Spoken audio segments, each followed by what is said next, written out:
श्री राम भरद्वाज मुनि से आज्ञा लेकर चित्रकूट की तरफ जाना चाहते थे। जानते हैं आगे क्या हुआ इस अध्याय में। श्री वाल्मीकि निर्मित आश्रामण आदि काव्य के अयोध्या कांड में 55वां सर्ग। उस आश्रम में रात भर रहकर शत्रुओं का दमन करने वाले वे दोनों राजकुमार महर्षियों को प्रणाम करके चित्रकूट पर्वत पर जाने को उद्यत हुए। उन तीनों को प्रस्थान करते देख महर्षि ने उनके लिए उसी प्रकार स्वस्ति वाचन किया जैसे पिता अपने औरस पुत्रों को यात्रा करते देख उनके लिए मंगल सूचक आशीर्वाद देता है। तदनंतर महातेजस्वी महामुनि भरद्वाज ने सत्य पराक्रमी श्रीराम से इस प्रकार कहना आरंभ किया।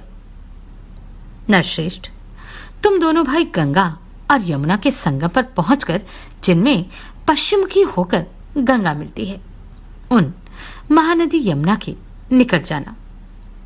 रघुनंदन, तदनंतर गंगा जी के जल के वेग से अपने प्रवाह की प्रतिकूल दिशा में मुड़ी हुई यमुना के पास पहुंचकर लोगों के आने जाने के कारण उनके पद चिन्हों से चिन्हित हुए अवतरण प्रदेश अर्थात पार उतरने के लिए उपयोगी घाट को अच्छी तरह देखभाल कर वहां जाना और एक बेड़ा बनाकर उसी के द्वारा सूर्य कन्या यमुना के उस पार पहुंचना। तत्पश्चात आगे जाने पर एक बहुत बड़ा बरगद का वृक्ष मिलेगा जिसके पत्ते हरे रंग के हैं। वह चारों ओर से बहुसंख्यक दूसरे वृक्षों द्वारा घिरा हुआ है। उस वृक्ष का नाम श्यामवट है। उसी की छाया के नीचे बहुत से सिद्ध पुरुष निवास करते हैं। वहां पहुंचकर सीता दोनों हाथ जोड़कर उस वृक्ष से आशीर्वाद की याचना करे। यात्री की इच्छा हो तो उस वृक्ष के पास जाकर कुछ काल तक वहां निवास करे अथवा वहां से आगे बढ़ जाए। श्यामवट के एक कोस दूर जाने पर तुम्हें नीलवन का दर्शन होगा। वहां सलल की अर्थात चीड़ और बैर के पेड़ मिलते हैं। यमुना के तट पर उत्पन्न हुए बांसों के कारण वह और भी रमणीय दिखाई देता है। यह वही स्थान है जहां से चित्रकूट को रास्ता जाता है। मैं उस मार्ग से कई बार गया हूं। वहां की भूमि कोमल और दृश्य रमणीय है। उधर कभी दावानल का भय नहीं होता। इस प्रकार मार्ग बताकर जब महर्षि भरद्वाज लौटने लगे तब श्री राम ने तथास्तु कहकर चरणों में प्रणाम किया और कहा, अब आप आश्रम को लौट जाइए। उन महर्षि के लौट जाने पर श्री राम ने लक्ष्मण से कहा, सुमित्रा नंदन, तुम्हारा कल्याण हो। ये मुनि हमारे ऊपर जो इतनी कृपा रखते हैं, इससे जान पड़ता है कि हम लोगों ने पहले कभी महान पुण्य किया होगा।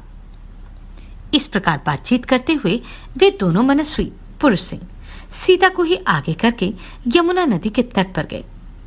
वहां कालिंदी का स्रोत बड़ी तीव्र गति से प्रवाहित हो रहा था। वहां पहुंचकर वे इस चिंता में पड़े कि कैसे नदी को पार किया जाए, किंतु वे तुरंत ही यमुना के जल को पार करना चाहते थे। फिर उन दोनों भाइयों ने जंगल के सूखे काट बटोरकर उन्हीं के द्वारा एक बहुत बड़ा बेड़ा तैयार किया। वह बेड़ा सूखे बांसों से व्याप्त था और उसके ऊपर खस बिछाया गया था। तदनंतर पराक्रमी लक्ष्मण ने बेंत और जामुन की टहनियों को काटकर सीता के बैठने के लिए एक सुखद आसन तैयार किया। दशरथ नंदन, श्री राम ने लक्ष्मी जी के समान अचिंत्य ऐश्वर्य वाली अपनी प्रिया सीता जी को, जो कुछ लज्जित सी हो रही थी, उस बेड़े पर चढ़ा दिया और उनके बगल में वस्त्र एवं आभूषण रख दिए। फिर श्री राम ने बड़ी सावधानी के साथ खंती अर्थात कुदारी और बकरे के चमड़े से मड़ी हुई पिटारी को भी बेड़े पर रख दिया। इस प्रकार पहले सीता को चढ़ाकर वे दोनों भाई दशरथ कुमार श्री राम और लक्ष्मण उस बेड़े को पकड़कर खेने लगे। उन्होंने बड़े प्रयत्न और प्रसन्नता के साथ नदी को पार करना आरंभ किया। यमुना की बीच धारा में आने पर सीता ने उन्हें प्रणाम किया और कहा, देवी, इस बेड़े द्वारा मैं आपके पार जा रही हूं। आप ऐसी कृपा करें जिससे हम लोग सकुशल पार हो जाएं और मेरे पतिदेव अपना वनवास विषयक प्रतिज्ञा को निर्विघ्न पूर्ण करें। इक्ष्वाकु वंशी वीरों द्वारा पालित अयोध्यापुरी में श्री रघुनाथ जी के सकुशल लौट आने पर मैं आपके किनारे 1,000 गांव का दान करूंगी और सैकड़ों देव दुर्लभ पदार्थ अर्पित करके आपकी पूजा संपन्न करूंगी। इस प्रकार सुंदरी सीता हाथ जोड़कर यमुना जी से प्रार्थना कर रही थी। इतने ही में वे दक्षिण तट पर जा पहुंची।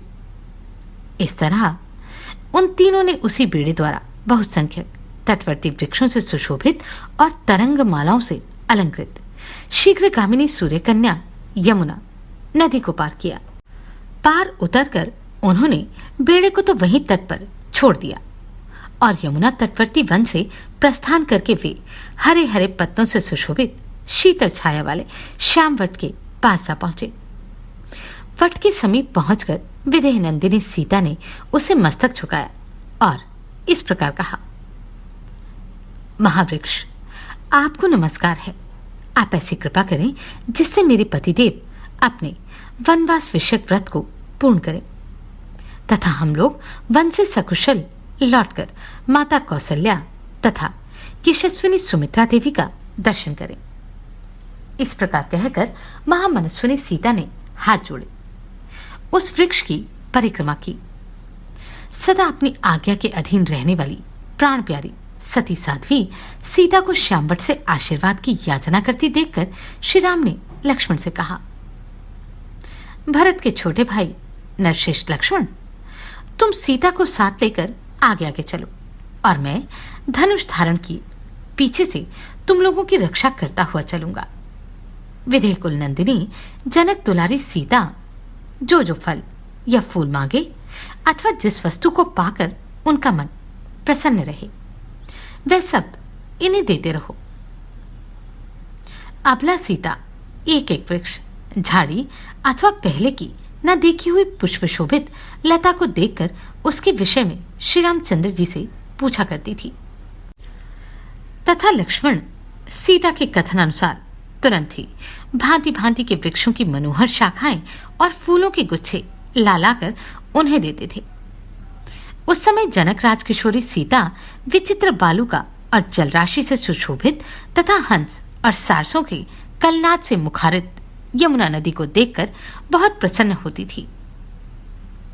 इस तरह एक कोस की यात्रा करके दोनों भाई श्री राम और लक्ष्मण प्राणियों के हित के लिए मार्ग में मिले हुए हिंसक पशुओं का वध करते हुए यमुना तटवर्ती वन में विचरने लगे।